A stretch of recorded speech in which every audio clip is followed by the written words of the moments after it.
भगवान विष्णु के परम भक्त सदना कसाई की बहुत समय पहले की बात है। किसी गांव में सदना नाम का एक कसाई रहता था। वो बहुत ईमानदार था। भले ही पेशे से वो एक कसाई था और मांस बेचता था, पर उसके मुख पर सदैव भगवान विष्णु का ही नाम रहता था और वह भगवान विष्णु के नाम कीर्तन में मस्त रहता था। यहाँ तक कि मांस को काटते बेचते हुए भी वह भगवान विष्णु का ही नाम गुनगुनाता रहता था। भजमन नारायण नारायण हरि हरि, श्रीमन नारायण नारायण हरि हरि। भैया जरा 2 किलो मांस तोल देना। अभी देता हूँ भैया। जय श्री हरि, जय श्री हरि। कैसा कसाई है? मांस बेचता है और भगवान का नाम जपता है। तुम आज देख रहे हो, मैं तो कई वर्षों से इस कसाई को भगवान का नाम जपते हुए मांस बेचते हुए देख रहा। इस कसाई के मुख पर तो सदैव विष्णु भगवान का ही नाम रहता है। लोग सदना के बारे में यही बातें करते थे। एक दिन सदना अपनी ही धुन में कहीं जा रहा था कि उसके पैर से एक पत्थर टकराया। वह रुक गया। अरे, ये काले रंग का गोल पत्थर कैसा? इसे उठाकर रख लेता हूँ। देखने में तो बहुत बढ़िया दिखाई पड़ता है। ये पत्थर मांस तोलने के काम आ जाएगा। आज इसी पत्थर से वजन तोलता हूँ। हाँ भैया, कितना मांस देना है? 1 किलो तोल दो भैया। इसका मतलब ये पत्थर 1 किलो वजन का है। भैया जरा 2.5 किलो मांस देना। अरे ये क्या, ये पत्थर 2.5 किलो वजन का कैसे हो गया? एक बार 5 किलो रख कर देखता हूँ। ये कैसे हो सकता है? ये पत्थर कोई साधारण पत्थर नहीं है। ये तो कोई जादुई पत्थर है। जितना वजन तोलना होता है, ये पत्थर उतने वजन का ही हो जाता है। धीरे धीरे ये बात फैलने लगी कि सदना कसाई के पास वजन करने वाला पत्थर है। वो जितना चाहता है पत्थर उतना ही तौल देता है। किसी को 1 किलो मांस देना होता तो तराजू में उस पत्थर को एक तरफ डालने पर दूसरी ओर 1 किलो का मांस ही तुलता। अगर किसी को 2 किलो चाहिए हो तो वह पत्थर 2 किलो के भार जितना भारी हो जाता। इस चमत्कार के कारण उसके यहाँ लोगों की भीड़ जुटने लगी। भीड़ जुटने के साथ ही सदना की दुकान की बिक्री बढ़ गई। मुझे तो लगता है ये किसी जादूगर का पत्थर रास्ते में कहीं गिर गया होगा और ये मुझे मिल गया। इस जादुई पत्थर के आ जाने से मेरी बिक्री और बढ़ गई है। जय श्री हरि, जय श्री हरि। एक दिन सदना की बात उस गांव के पंडित तक भी पहुंची। हालांकि वो ऐसी अशुद्ध जगह पर नहीं जाना चाहते थे जहाँ मांस कटता हो व बिकता हो, किंतु जब एक भक्त ने उन्हें उस पत्थर के बारे में बताया तो पंडित जी के मन में उस चमत्कारिक पत्थर को देखने की उत्सुकता जाग गई। पंडित जी, आप नहीं जानते, उस सदना कसाई के पास सचमुच एक जादुई पत्थर है। हाँ, जो अपना वजन सामान के अनुसार ही कर लेता है। एक बार चलकर देख ले तो अवश्य ही वो पत्थर देखकर आप चकित हो जाएंगे। अब तो इतना जोर दे ही रहा है तो दूर से मैं उस पत्थर को देख लूंगा, पर निकट नहीं जाऊंगा। चल देखो तो आखिर कौन सा जादुई पत्थर उस सदना कसाई के पास है। भक्त की बात सुनकर पंडित जी उसके साथ सदना की दुकान के पास पहुँचे और दूर से खड़े होकर सदना कसाई को मीट तौलते देखने लगे।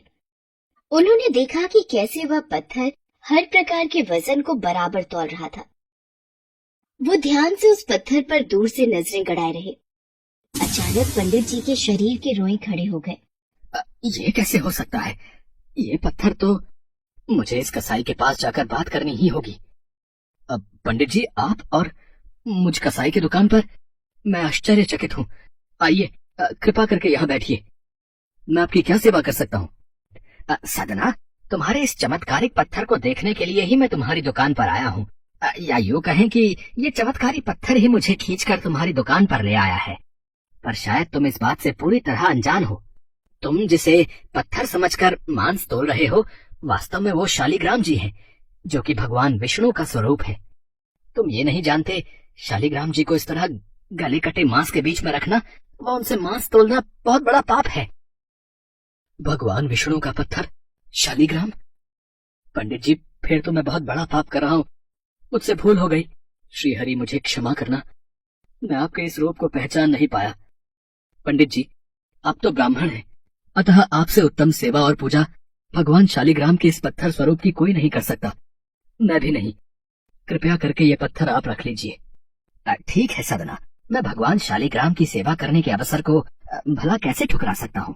लाओ, ये मैं ले जाता हूँ। पंडित जी उस शालिग्राम पत्थर को बहुत सम्मान से घर ले आए। घर आकर उन्होंने वह पूजा अर्चना आरंभ कर दी।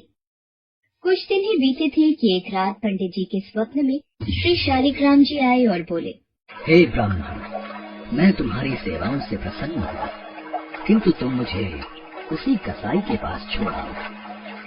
हे प्रभु, क्या मुझसे आपकी पूजा अर्चना करने में कोई भूल हुई है? ब्राह्मण, तुम मेरी अर्चना पूजा करते हो, मुझे अच्छा लगता है, परंतु जो भक्त मेरे नाम का गुणगान कीर्तन करते रहते हैं, उनको मैं अपने आप को भी बेच देता हूँ।